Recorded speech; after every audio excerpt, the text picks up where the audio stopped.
नमस्कार, स्वागत है आप सभी का। आप देख रहे हैं एनएमएफ न्यूज। आपके साथ मैं हूं नमता चौधरी।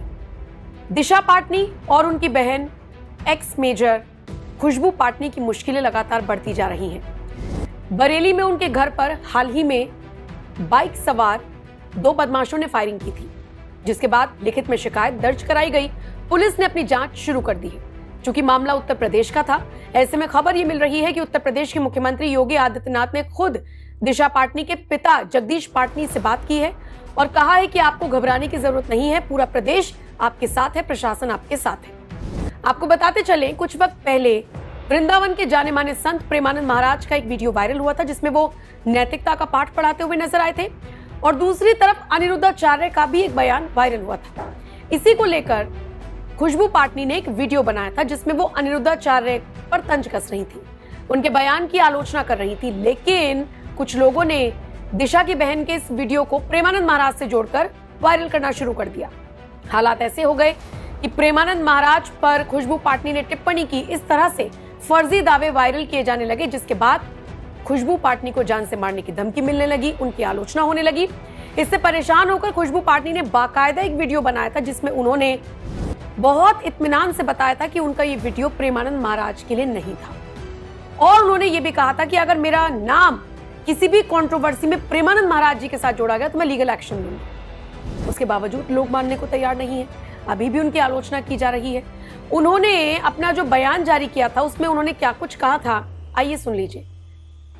हेलो एवरीबॉडी, जय मां काली। ये वीडियो मैं रिकॉर्ड कर रही हूं अपने स्टेटमेंट के लिए। कुछ दिनों पहले अनिरुद्ध आचार्य ने 25 साल की लड़कियों के लिए कुछ अपशब्द शब्द बोले, जो एक सामाजिक जीवन में धर्मगुरु के द्वारा बोले गए शब्दों की मान्यता में कारगर साबित नहीं हो सकते। उन शब्दों के खिलाफ मैंने कुछ शब्द बोले और उसके लिए काफी ज्यादा ट्रोलिंग हुई, काफी अलग लेवल पे उस वीडियो को ले जाया गया। चलिए कोई बात नहीं, जब बोला है तो बोला है।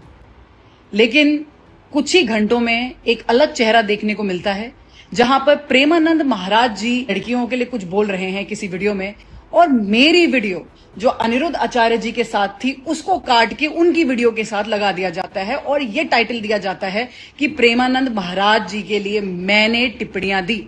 जब ये पूरा इंसिडेंट हुआ उस समय ना ही मैंने ये वीडियो देखी थी, ना ही मुझे उसके बारे में कुछ पता। ये पूरी वीडियो मैंने अनिरुद्ध आचार्य के लिए बनाई थी। दुनिया भर की बातें, दुनिया भर की गालियां, दुनिया भर की ट्रोलिंग, दुनिया भर की नेगेटिविटी झेली मैंने सिर्फ एक ऐसी चीज के लिए जो मैंने करी ही नहीं। अनिरुद्ध आचार्य के लिए आप मुझे बोल सकते हैं कि हाँ मैंने बोली, मैं बिल्कुल इसको लेने को तैयार हूं। लेकिन प्रेमानंद महाराज जी के लिए मेरे मुख से एक शब्द नहीं निकला, ना ही मुझे उनकी वीडियो के बारे में कोई भी ज्ञान था। लेकिन उनके जो फॉलोअर्स थे उनकी भी गालियां मैंने खाई। ये एक तरह से फेक न्यूज एजेंडा बनाया जाता है। प्लीज इसको समझने की कोशिश करिए। जब किसी पर्टिकुलर चीज पे जीत हासिल नहीं होती, अगर मैंने वो कमेंट मारा है तो वहां पर मीडिया मुझे सपोर्ट में आ रही, तो वहां पर वो एजेंडा हासिल नहीं हो पा रहा, तो उस चीज को तोड़ने के लिए एक फेक न्यूज का agenda, it's called cyber war.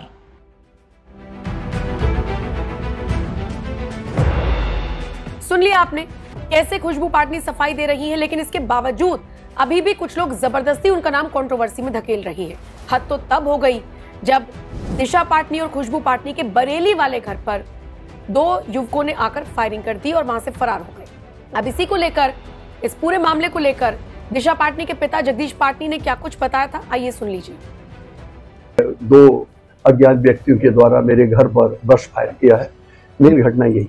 खुशबू का भी जो बयान था उसको तोड़ मरोड़ के पेश किया गया है। आपने देखा होगा उसका नाम प्रेमानंद जी महाराज से भी जोड़ा गया है।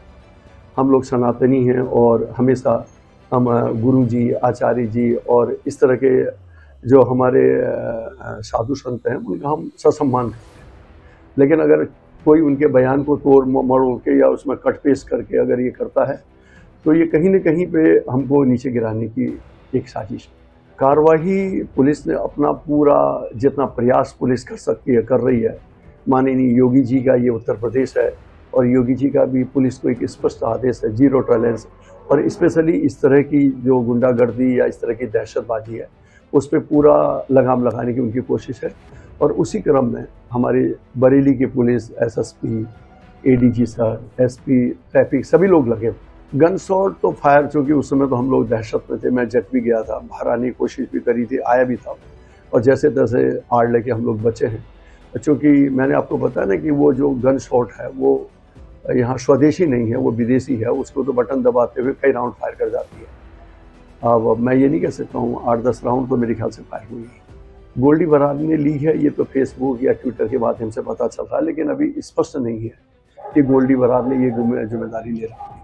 अब ये तो पुलिस जब किसी नतीजे पे पहुंचेगी तभी हम कुछ कहने की स्थिति में। सुन लिया आपने जगदीश पाटनी क्या कुछ बता रही हैं। हाल ही में उन्होंने एक और न्यूज चैनल को इंटरव्यू दिया जिसमें उन्होंने बताया कि अब उनसे खुद उत्तर प्रदेश के मुख्यमंत्री ने फोन पर बात की है, कहा है कि आपकी सुरक्षा में कोई कोताही नहीं होगी, घबराने वाली कोई बात नहीं है, पूरा प्रदेश आपके साथ है। योगी आदित्यनाथ के इस आश्वासन के बाद कहीं जाकर अब परिवार ने चैन की सांस ली है। आपको बताते चले, जिन 2 युवकों ने फायरिंग की थी, 2 अलग अलग दावे किए गए हैं। किसी में कहा गया कि दिल्ली का कुख्यात गैंगस्टर है, तो किसी में कहा गया कि गोल्डी बराड़ की तरफ से ये फायरिंग की गई थी।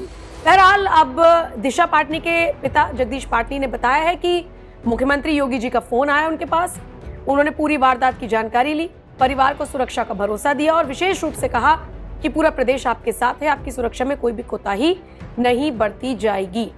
बहरहाल देखने वाली बात ये होगी कि ये जो विवाद शुरू हुआ है ये कहां तक जाकर थमेगा, क्योंकि खुशबू पाटनी कह चुकी हैं कि उनका वीडियो जो उन्होंने बनाया था उसका प्रेमानंद महाराज से कोई लेना देना नहीं है। फिर भी कौन है वो लोग जो उन्हें निशाने पर ले रही हैं, इसकी जांच फिलहाल यूपी पुलिस कर रही है। कल देर रात्रि लगभग 3:30 बजे रिटायर्ड सीओ श्री जगदीश पाटनी जी के घर पर बाइक से आए 2 अज्ञात हमलावरों द्वारा फायरिंग की घटना की सूचना आज दिन में प्राप्त हुई थी। एसपी सिटी के साथ एसओजी व सर्विलांस की टीमों को तत्काल मौके पर भेजा गया। घटना की पुष्टि होने पर प्रार्थना पत्र लेकर गंभीर धाराओं में थाना कोतवाली पर एफआईआर पंजीकृत की जा रही है। परिवार की सुरक्षा व्यवस्था सुनिश्चित करने के लिए पर्याप्त आर्म्ड पुलिस बल की तैनाती की गई है। एसपी सिटी व एसपी क्राइम के पर्यवेक्षण में 5 टीमों को तैयार किया गया है जो घटना के अनावरण एवं अभियुक्तों की गिरफ्तारी सुनिश्चित करेंगी। जो भी घटना में शामिल है उनके विरुद्ध कठोरतम कार्रवाई पुलिस के द्वारा की जाएगी। मेरे द्वारा परिवार से मुलाकात कर उनकी सुरक्षा व्यवस्था के संबंध में उनको आश्वस्त किया गया है।